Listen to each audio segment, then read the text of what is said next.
There is opposition to President Trump at every turn, even from Republicans. Town Hall editor Katie Pavlich is with us now. Katie, good morning, Katie. I just gave a long list of the president's opponents, and I included in it some Republicans. This is a very difficult situation for the Republican Party and for President Trump because they are totally divided. What say you? I'm not sure they're totally divided. I think that President Trump, some of the criticism of some of the things he's done in the last few weeks does warrant some criticism and scrutiny. However, President Trump has faced the odds of opposition before. We saw it obviously through the presidential election where he came out victorious. And so he's new to the scene. He's never been in public office before. I think people are willing to give him mostly the benefit of the doubt when it comes to ironing out some of these problems that he's had. And as we're awaiting today or this week, this new immigration executive order to kind of tailor out the problems that we saw with the initial executive order to keep people from these 7 terror-ridden countries out of the country. So I think the opposition isn't necessarily always a bad thing, but you're right when it comes to the extreme opposition from the left to President Trump. How about the Democrats?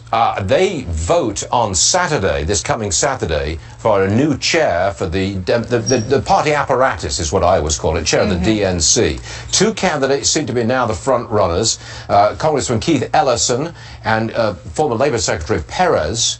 That's the left and the far left.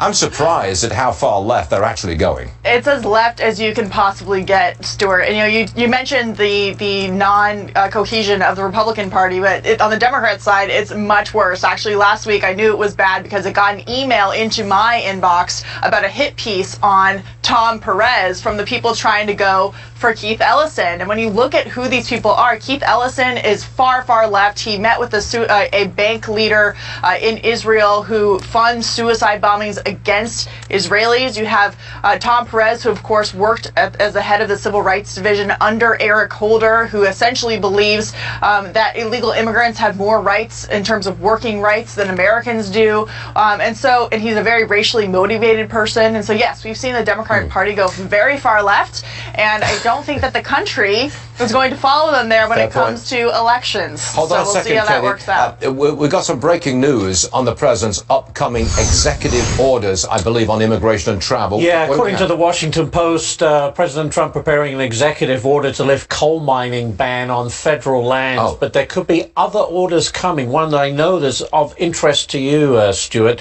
would seek changes to waters of the U.S. rule and the curb on greenhouse gas emissions on utilities. But that water rule, I know. So this is not the immigration overhaul update. This is the environmental stuff. Environmental issues. You mentioned this, the water deal. Of the U.S. Waters of the U.S. That was a proposal from the Environmental Protection Agency.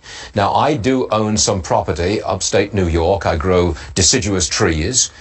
If that new rule, if it had gone in, waters of the U.S., if that had gone in, if I wanted to move a rock within 20 feet, I think it was, of any moving water, any body of water, I would have to ask permission from the federal government. Do you know what that means? That means you've got to have a study done of the environmental impact of moving that rock within 20 feet of that stream. Let's see what Mr. Trump does with this executive order. I'm fit to be tied. Yes, I know. I hope that particular... Katie Pavlich, are you still there? I'm still here. Yeah, I'm fit to be tied, okay? Okay. Look at that. Yeah. Okay, sounds good. Katie, thanks for being with us. Much Thanks, obliged Stuart. to you. Meanwhile, President Trump...